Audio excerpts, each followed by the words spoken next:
Good morning. First of all, I am very pleased to welcome my good friend, Prime Minister Xavier BETTEL, to the European Parliament. Dear Xavier, a little over a year ago, I was in Luxembourg, one of the first, if not the first countries I visited as President of the European Parliament. And I did so because located at the very heart of Europe and with such a multicultural and multilingual landscape, your country perfectly represents the diversity and openness that we as Europeans are so proud of. It is another reason why we are so proud of the European Parliament's presence in Luxembourg and so many of our staff based there. Today we discussed Russia's invasion of Ukraine and the support of the European Union. Luxembourg was, together with the European Parliament, one of the first member states supporting the granting of candidate status to Ukraine. And I know that integration plays a crucial role for Luxembourg, which you have once again showcased in these difficult times. Luxembourg has welcomed more than 5,000 Ukrainians who are now living under provisional protection in your country. And when we talk about support, about unity and values, you are showing that there are no big or small countries. Solidarity does not depend on size or population. It just depends on the will of those who are ready to stand up for the foundations that underpin our EU project. We also spoke about the need to engage young people, to help them recapture the sense of hope and belief in Europe. We underlined the need to build trust of our Union, of this Parliament, to keep listening, to keep explaining, and crucially, to keep delivering for Europe and for our democracies. And for this, we need people to engage, to speak up, to debate, to vote. So, dear Prime Minister BETTEL, thank you very much, or as you would say in Luxembourg, Vilmort merci, for your vision and for your commitment for the EU and with Ukraine. The floor is yours. Grazie, like you would say in Malta. So I really want to thank you, dear Roberta, President of the European Parliament, for this invitation. And if I'm right, it's the third time now in 5 years that I'm invited to have a speech here in this distinguished assembly. And last time I was here to make a speech was for the anniversary of the Parliamentary Assembly. And for me, this assembly is a strong stance on the protection of the rule of law, of the protection of minorities, on fundamental rights, and always to remind leaders very often about this backbone of the European Union. And I know, and I want to excuse officially to my team, they prepared a whole speech about the anniversary, and you just showed me, to explain, you showed a video with Simone Veil for this anniversary. And for me, to see Simone Veil in this assembly is what is Europe. A woman, she was deported. She was in a concentration camp because she was Jewish. She was tattooed with a number. She did, during a political career, enormous steps for women's rights. And she was sitting here. She was the first elected president. It was a woman. So this is, for me, Europe. And because of that, I was not able to read a text about technical and assembly and people. But I just wanted to speak about this backbone and this right. So for me, a parliament is always, in all the countries, and it has to be, even if for some politicians they don't like it, it's the epicenter of democracy. It is where where elected people are there, and we have to respect, we have to exchange, and we need to speak. And we saw that through the European Union, we forget sometimes, for me, the European Union, the problem that we have, it's that we need this piqûre of rappel of what brings us Europe. When I see the pandemic, we thought that it was normal that we got the vaccines. But believe me, if it would have been the normal market and not the European Commission, some countries would have been able to buy easily vaccines when others wouldn't have been able to buy them. I don't want to say that even in a provocative way, that maybe some countries where vaccines would have been produced would have put a ban to export vaccines. And through the European Commission, through Europe, we were able to deliver the same day the vaccines in 27 countries. That I did an Erasmus program. This is also Europe. I did in Panipestimos Aristotelius Saloniki. That's all my Greek. The fact is that I realized what is not Europe when you have neighbors where you had to clean your car, where you had to pay a fee to get in other countries to clean the car, when borders were closed, where military were standing. This is what I lived during my students' time. And coming from Luxembourg, where usually we call it Zufchen or Sterpenisch, which are at the period when you took a train tickets to the borders, young people don't even know that there were borders. Young generations, they just know the euros. Remind your phone when you were traveling. Usually when you just open your phone, you got the message, your data is full.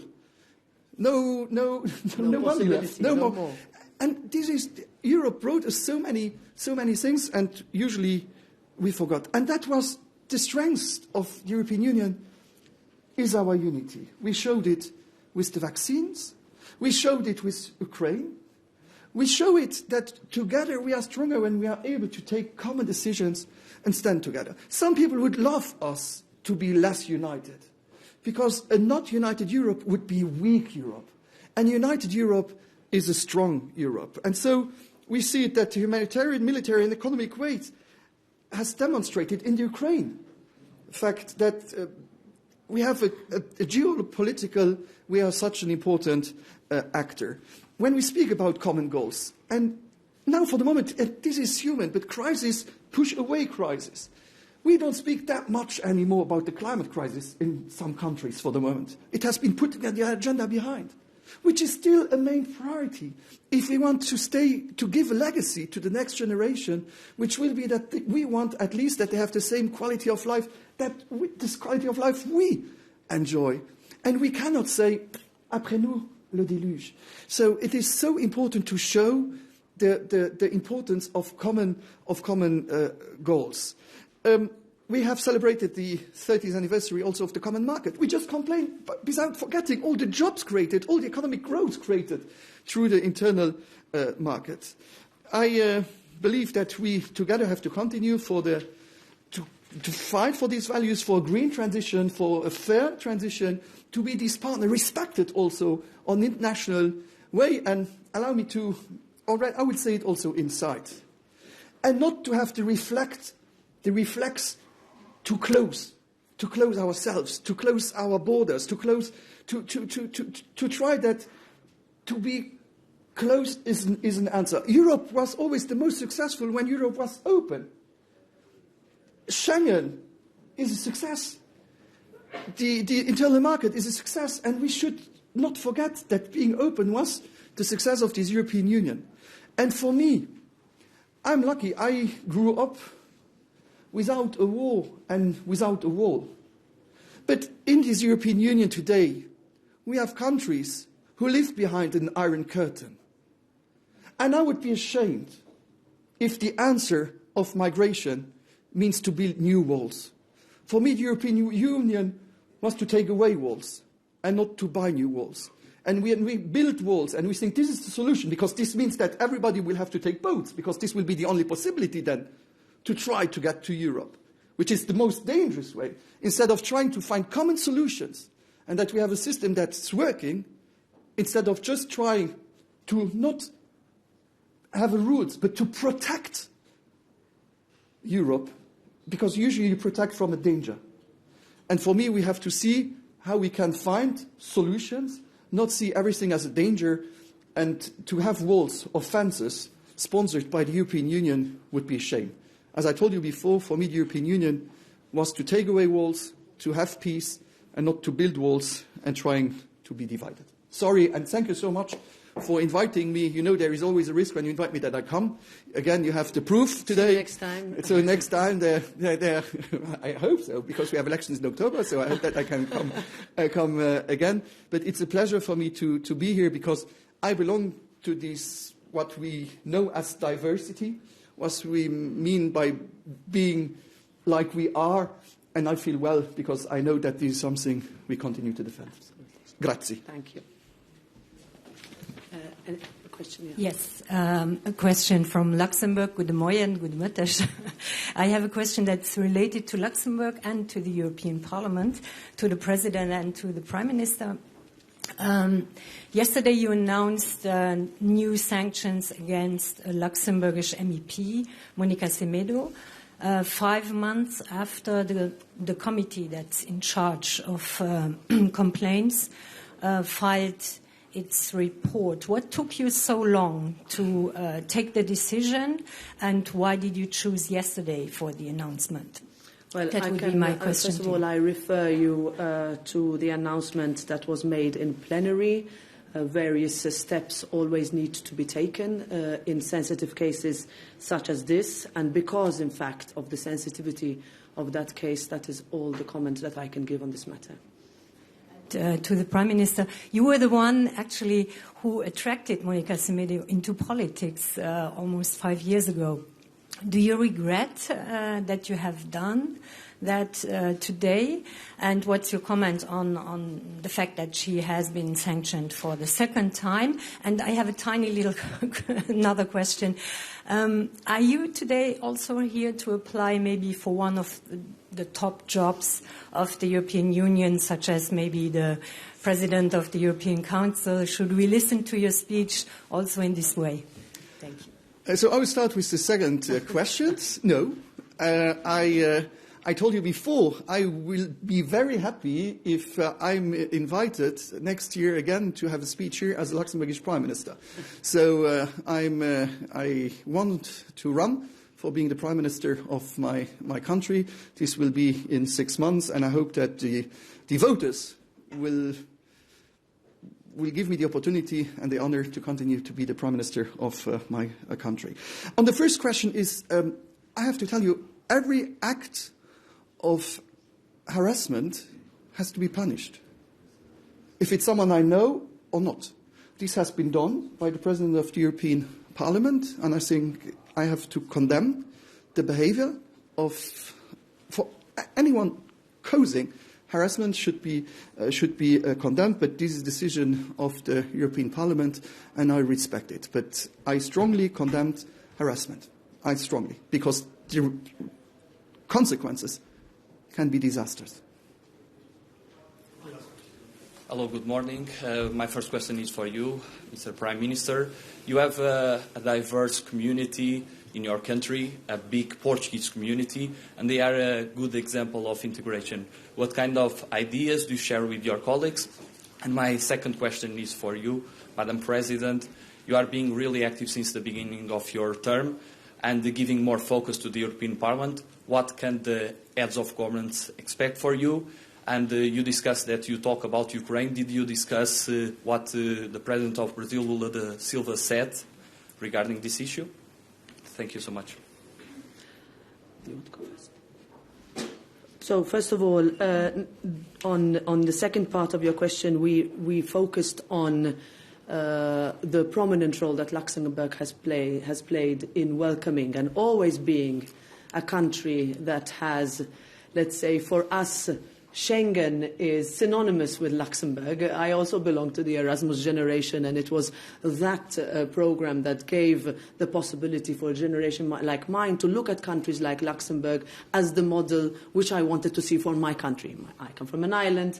Luxembourg is not an island, but we are countries that are extremely pro-European and ones that have always put faith in the generation that comes after us, which is why the decisions we take today will matter for who will decide to vote for this European Parliament next year and who will decide as to the direction that their countries will take. That was a part of a focus of our conversation. The activity of mine as President of this Parliament has been focused towards making sure that this Parliament is as visible, as effective and efficient as possible. We have been tackling since the beginning of our mandate a pandemic which gave us the challenge to remain open, to remain functioning, to continue to show solidarity, and to make sure that we continue to work as legislator. Since I took over, we also have had very difficult challenges. Last but not least, let's say, a corruption scandal that has shocked us to the core. That has also given us the momentum to push for reforms that this Parliament needs, and it is those reforms that I want to lead, and I would like to continue leading. Thank you. Muito obrigado.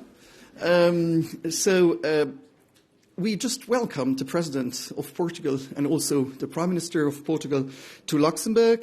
We were very diplomatic during the football game. The fact is Luxembourg wouldn't be what it is today without the Portuguese community. The Portuguese community helped to build my country. And allow me to speak about, to make a link now, and I don't want to be misunderstood, because I know that some political parties in your assembly here tries to make migration as a problem. My country, a third of my country, migrated to the United States in the 19th century. Nearly everyone forgot it. Nearly everyone forgot it. And my country wouldn't be what it is today without migration. And so we did a huge campaign, and even the President and the Prime Minister came to help to support the Portuguese community to register for local elections, because we opened the local elections to everyone. If you're European citizens, you can vote for elections since the Maastricht Treaty, but we open it to everyone. If you live in the country, if you have the right to vote for local elections, and this helped. So I just can tell you that we are very happy to have this community, and most of them, of the third generations, are now Luxembourgers, still having their roots, their culture, their traditions, but feeling also Luxembourg as their home. So thank you to those communities, like the other communities who made Luxembourg this patchwork and this successful patchwork. And just to tell you, because I will say it again, I'm sorry to anticipate, Luxembourg because we have this immigration, but also the commuters. We have 200,000 people, commuters, coming every day to work in Luxembourg. During the COVID crisis, if France would have blocked the borders, the people would have died in my hospitals. So it's why it is important to be able to have partners and not concurrents, but partners. We took French people in our Luxembourgish hospitals. That's Europe for me, and not the opposite.